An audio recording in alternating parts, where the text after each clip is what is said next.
Many people seem to think of RAW as a really slow and cumbersome way of working. Well, they couldn't be more wrong. One of the beauties of RAW is that it allows you to convert or adjust one single RAW file and then apply the settings to a batch of pictures within Camera Raw or by using the bridge.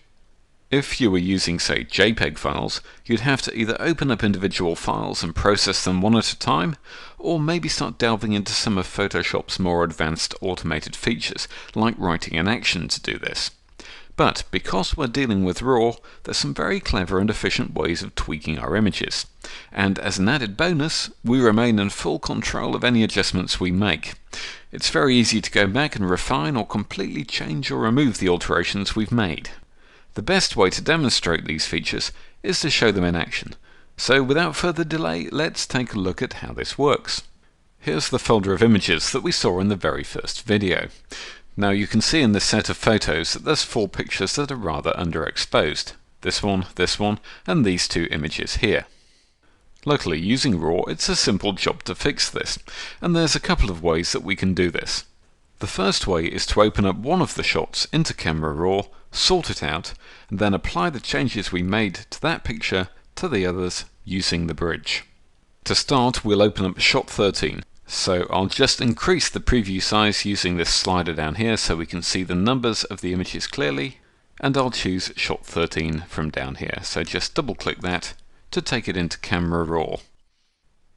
Right, you can see that this is looking rather murky and unpleasant, but don't worry, all will be well in no time at all. You can see from the histogram that all the information in this picture is stacked up on the left-hand side here, in the shadow area. To sort this out, I'm going to go across to the exposure slider, and I'm just going to move this across to around plus 2.3 should do the trick. Yep, that looks good. If we go up here and turn on the shadows and highlights clipping warnings, you can see that all of the areas of true black and pure white are rendered as bright blue and red pixels.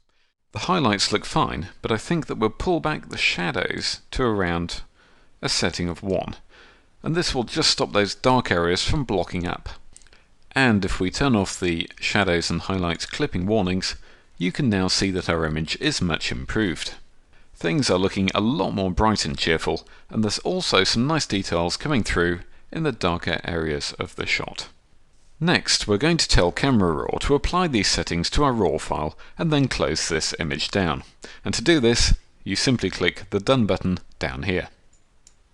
If we take a look at the thumbnail here in the bridge, you can see that this shot now looks a lot better than these other underexposed images.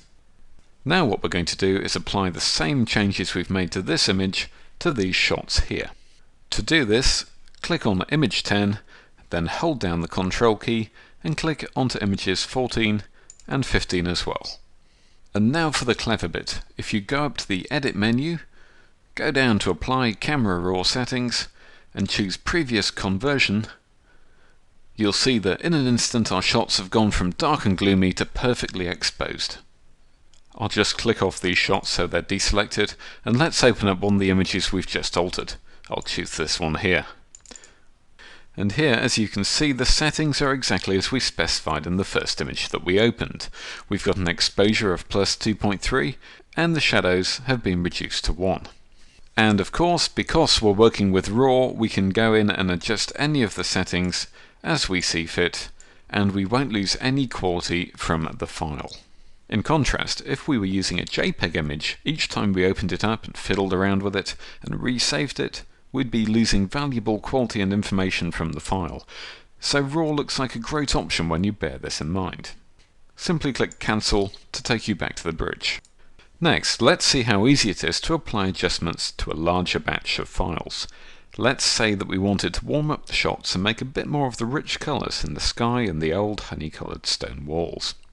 So first, double-click image 001 to open it up into Camera Raw.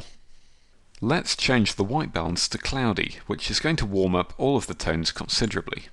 And let's boost the saturation to around plus 20. And if you click the preview box, you can toggle back and forth between the changes that you've made. Click Done to apply. And you can see that the colours in our image look a lot punchier than the ones that are surrounding it. Okay, making sure that our image is selected, go up to Edit, down to Apply Camera Raw Settings, and choose Copy Camera Raw Settings, which you can also do by hitting Ctrl and Alt and C on the keyboard. Next, hit Ctrl and A on the keyboard to select all of the shots in our folder, then go back to the Edit menu, down to Apply Camera Raw Settings, and this time go across to Paste Camera Raw Settings, or Ctrl Alt and V on the keyboard. This brings up this dialog box here, with a list of all the parameters you can apply or not. Now this list really shows the scope and potential of the power of batch adjustments.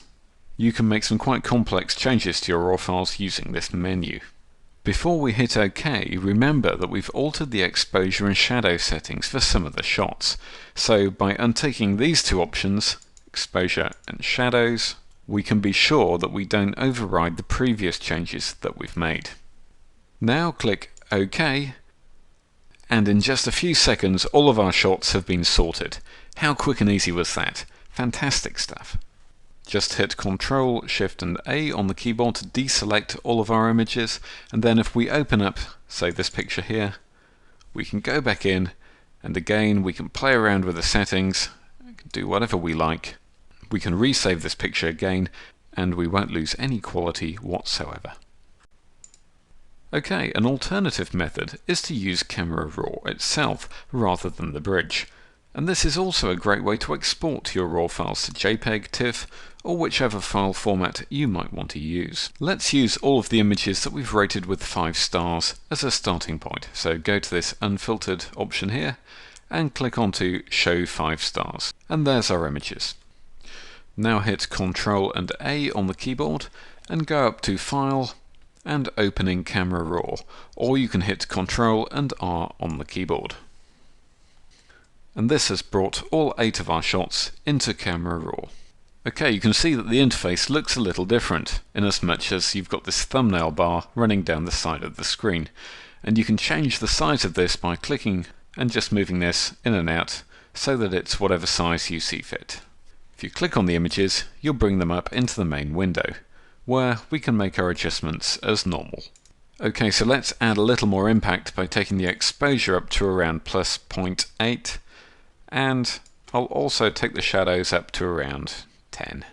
And now we can use this thumbnail strip to apply the changes we've made here to any of the shots we have open in here. Simply Ctrl and click to select the shots that you want to modify, and then hit Synchronize. And just as in the bridge, we get a list of options to choose from. And what I'm going to do is click in this area here and select everything. And now all of the options have been ticked. So now click OK, and you can see the shots have been updated. And that's a great way of batch manipulating files from within Camera Raw itself. Finally, let's take a look at these two options down here. Now these buttons allow you to either open whichever files you have highlighted in the thumbnail strip straight into Photoshop, or to save them out as the file type of your choice. Let's go to the Save option first. Let's imagine that we want to give a copy of these shots to somebody who won't be able to open up RAW files, so we'd need to save them as JPEGs or similar to do this. Let's click on the Save for Images button, and now we have some more choices to make. So let's take a look at the options we have. If we highlight this option here, we can save our files in the same location or a new location. Let's choose the same location. And now we'll move down to the file naming area. Where it says document name, we'll just type the word pub. Click into the second box and select 3-digit serial number. In the Format option, select JPEG and go for a quality of around 10. And now you can simply click Save to output the files, and they'll be ready to email or burn to disk in minutes. So let's do that now. And you'll see a status hyperlink here, which if you click that, it'll just give you an update of what's happening. And as you can see, all these files have been processed, and in a minute or so, they'll be all done. Just click OK to let that carry on. And if we click into the folder where we save the JPEGs, you can see that here they are ready for action. Okay, so if you want to open the images up into Photoshop to work on them some more, or perhaps print them off, All you have to do is Control-click to choose the images you'd like to open, and then simply hit this button down here, which says Open 3 images. Let's click that and see what happens. And you'll find that after a short pause, your pictures will have opened up into the regular Photoshop workspace. So, as you've seen, using RAW will really supercharge your photography, allowing you to make quick work of adjusting large batches of images, while at the same time giving you unrivaled flexibility to tweak and fine-tune your shots to unlock their maximum potential.